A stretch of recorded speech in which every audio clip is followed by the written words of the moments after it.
ధర్మదర్శనం ప్రేక్షకులకి శుభస్వాగతం.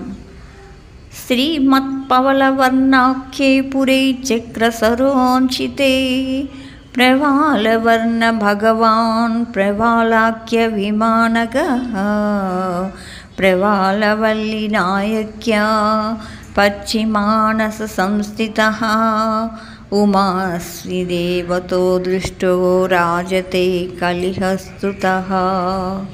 ఇక్కడ స్వామివారికి పవలవన్నన్ అని పేరు. అమ్మవారు ప్రవాళవల్లి తాయారు. చక్ర పుష్కరిణి తీరంలో ప్రవాళ విమానంలో పశ్చిమముఖంగా కూర్చున్న స్వామి పార్వతీదేవికి అశ్వనీ దేవతలకు ప్రత్యక్షం. తిరుమంగయ్య ఆళ్వార్లు పాడిన దివ్యక్షేత్రం ఇది.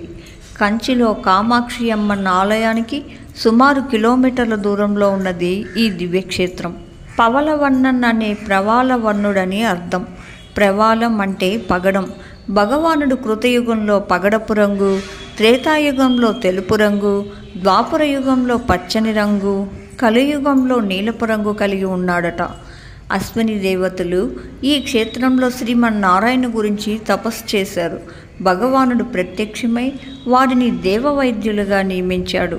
అలాగే పరమశివుని ఆగ్రహం చేత భూలోకంలో జన్మించిన కాత్యాయనీదేవి ఇక్కడ దీర్ఘకాలం తపస్సు చేసి శ్రీమన్నారాయణుని అనుగ్రహానికి పాత్రురాలైంది.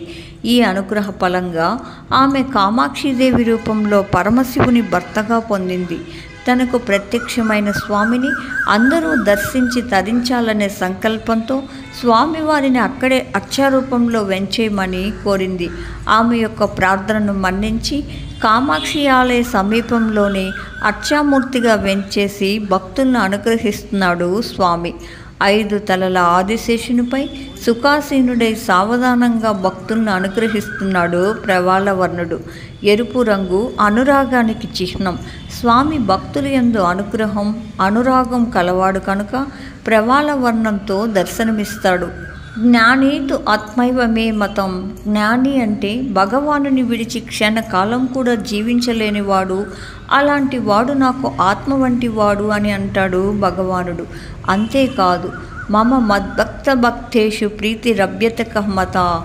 నాకు నా భక్తుల యందు మిక్కిలి ప్రీతి అని అంటాడు. ఇంతటి ప్రీతి గల స్వామిని పరకాల మునింద్రులు కీర్తించారు.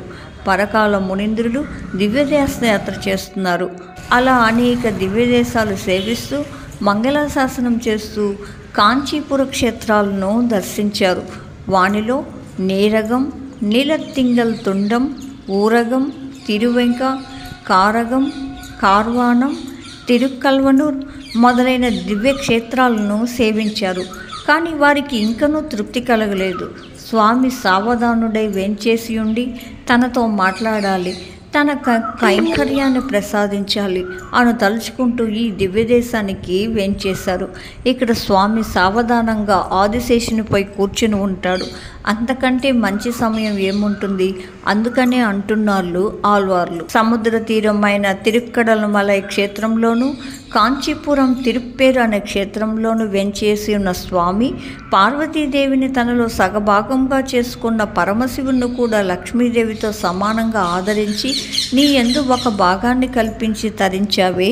సముద్రము, పర్వతము, భూమి అనే భేదం లేక అటు పాలకడలు యందు ఇటు తిరుమల శిఖరమున ఈ భూమిపైన ఎంతకాలం వెతకాలి? దయచేసి కనిపింపమా అంటూ భగవద్దుని ప్రార్థించు ఈ పాసురం వినండి.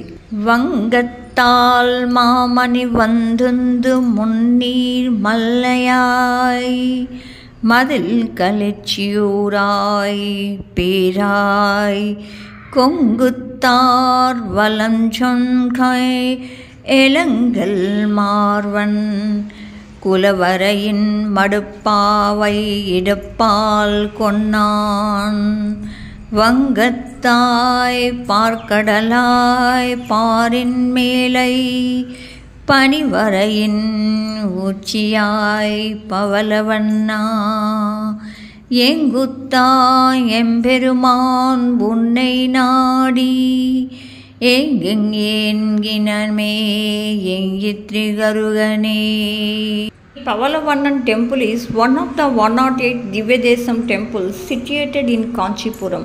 500 meters opposite to this temple is another temple called Sri Pachaivarnar, calling the Lord Sri Narayanan as green toned one temple. Though this temple has not been revered in Mangalasasanam, it is believed that both these to be visited together, as both these constitute the Dividesam. It is explained in the scriptures here that Pachaivarnar, who is also called as Maragatavarnar, is the Amsam, a form of Lord Shiva, and Pavalavarnar as the Amsam of Parvati. It is believed that by worshipping these two Salams at the same time, we worship both Lord Shiva and Parvati Parasakti. The Moolavara of these Salams, Sri Pavalavarnar, is Sri Pavalavarnar Perumal. Other name is Paramapadanathan. Moolavara is in standing position facing west, Pratyaksham for Bhrigu Maharshi, Aswani Devatai, and for Parvati.